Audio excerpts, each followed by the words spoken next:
JBN, we keep you informed. Taxi operator gets 11 years in prison for abducting and assaulting children. A taxi operator is suspended 11 years in prison at hard labor for offences committed against two children. 43-year-old Glenville Riley of Shaw Park in Ochiraz, St. Anne, was sentenced on Friday to 22 years imprisonment after pleading guilty to charges of forcible abduction, and indecent assault. The sentences are to run concurrently, so he will serve 11 years. The incidents occurred between December 2017 and August 2018. The first child was abducted and taken to a location where she was assaulted. A report was made to the police, and Riley was arrested and later charged. He committed the second act while on bail. The child was abducted, but was able to escape with the help of a relative. It was reported that Riley lured the child into his car, but a relative was able to pull her from the moving vehicle. Riley was again arrested and charged. He received a 50% discount for his guilty plea.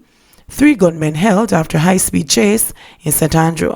3 men were apprehended and 1 gun seized after they allegedly led police on a high-speed chase in sections of the corporate area on Monday.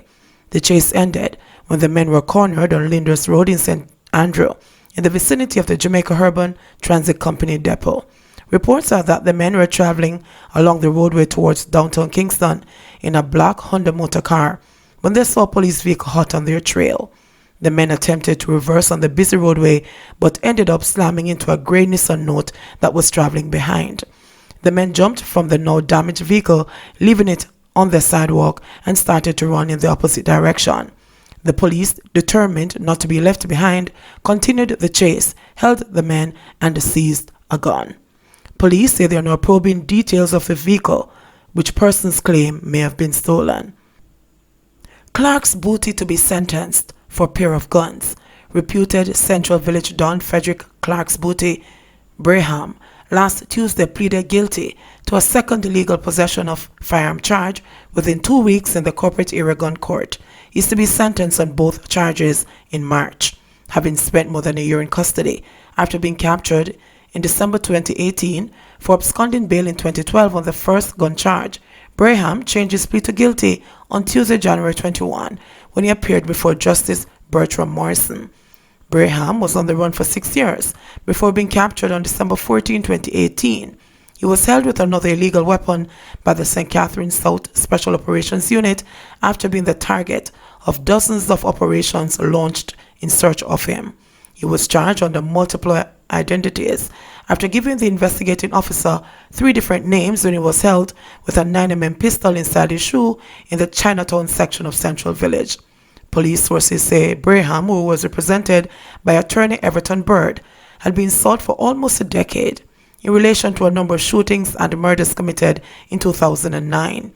He was finally held in a pre-dawn raid which had triggered a demonstration by residents of Chinatown, where it is said he was the ruling Don. 3 set free of murder charge. Former Jamaica Defence Force soldier Karim Campbell, business operator Nadine Moore, and cashier Damon Smith were last Thursday freed of murder charges in the Home Circuit Court, arising from the 2009 killing of Shane Burke. The 3 were held after 11 years, when their lawyers declared that the evidence was insufficient to be left up to a jury to decide, to which trial judge Justice Shirley Williams was in agreement. The case, dubbed the NEC trial, lasted for 1 week, having started on January 30. It was alleged that on September 15, 2009, the accused conspired to kill Burke, who, while under the employ of Moore, had stolen cash and some bottles of NEC. The prosecution also argued that Moore made threats to the deceased to the effect that his body would be found if he didn't return the items and money he stole.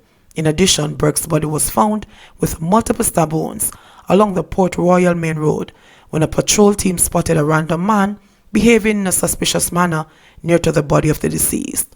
The man reportedly told the police that he was not involved in the killing and pointed the finger at the accused. Subsequently, they were arrested and charged. However, the defense put forward that prosecutors' witnesses gave contradictory testimonies. The defense also noted that the main witness described the crime scene as pitch black and asserted that he therefore could not be 100% certain of what he had seen. FID attorney rejects claim cops unlawfully arrested and charged Reed and Pinnock. Richard Small, the attorney representing the Financial Investigations Division FID, has rejected assertions that police personnel unlawfully arrested and charged former Education Minister Will Reed and Caribbean Maritime University President CMU Professor Fitz Pinnock. Yesterday, attorney-at-law Hugh Wildman, who represents Reed and Pinnock, said that the police who charge his clients are authorized officers of the FID and as such did not have the authority to have arrested them. There are a number of false assertions in this application. They are mere assertions and are not supported by any evidence. The police officers take with them all of the authorities as a constable to work with the FID, Small said. Further, he argued that as a matter of law, the power given to the officers by the Constabulary Force Act are applicable on any assignments they undertake.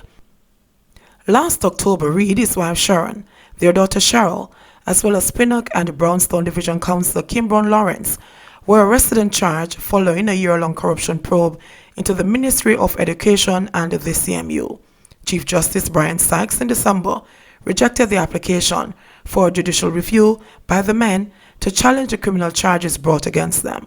However, based on Part 56.51 of the Supreme Court of Jamaica Civil Procedure Rules 2002, Reed and Pinnock renewed their leave of judicial review application in accordance. What the rule says, where the application for leave is refused by the judge or is granted on terms, the applicant may renew it by applying in any matter involving the liberty of the subject. A full court panel comprising Justices David Batts, Chester Stamp, and Stephanie Jackson Aisley is hearing the renewed application for leave for judicial review. Why Kari Douglas has switched to the JLP?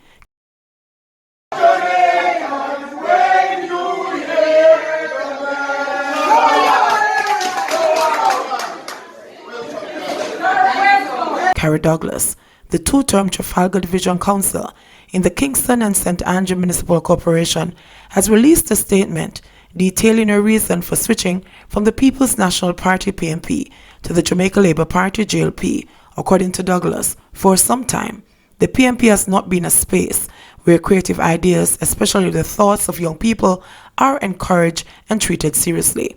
I have decided that enough is enough, she said. Douglas said too that making the transition across the political aisle was not an easy decision. The full statement from Kari Douglas. I hereby confirm that I have elected to leave the People's National Party PNP to continue serving my country as a member of the Jamaica Labour Party JLP. Consequently, this morning, I made the symbolic walk in crossing the political aisle in the Kingston and St.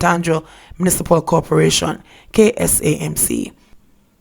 For some time, I have been deeply concerned that my former party has become a political organization, which is primarily focused on winning elections at any cost, as opposed to pursuing an unswavering commitment to national development, and in that process, listening to the people and creating policies to meet their needs. My former political party has also for some time not been a space where creative ideas, especially the thoughts of young people, are encouraged and treated seriously. I have decided that enough is enough. Honesty dictates that I concede that given the tribal nature of our politics, my political antecedents, and the likelihood that some individuals in my former political party may seek to be vindictive following this announcement, making this transition across the political aisle was not an easy decision. But crucially, I must indicate that given the dynamic leadership with a positive difference that Prime Minister Holness has been able to offer the country and the JLP over the past few years, I am certain and in absolutely no doubt that I've made the right decision. There are many people across Jamaica, especially young people, who have had a reawakening of their political views due to the Prime Minister and JLP leaders' refreshing approach to politics and steering the reins of government in a manner which puts the interests of the people first, and also is not afraid to hold accountable public officials who step out of line. I am one of the many who have had to decisively rethink past political ideologies and affiliation. Today, I am happy to announce that I've made a decision in the interest of my country. I intend to continue practicing the kind of political representation I always have, that is, seeking to secure the interests of the people of Jamaica, regardless of their political persuasion or the color of their politics. Even as I remain counsel for the Trafalgar Division, I look forward to making my contribution to the Prime Minister and the JLP's exciting vision of building a new Jamaica which is prosperous for all. JBN, we keep you informed. Please remember, subscribe, like, share, leave us a comment and click the notification bell to receive our daily news items.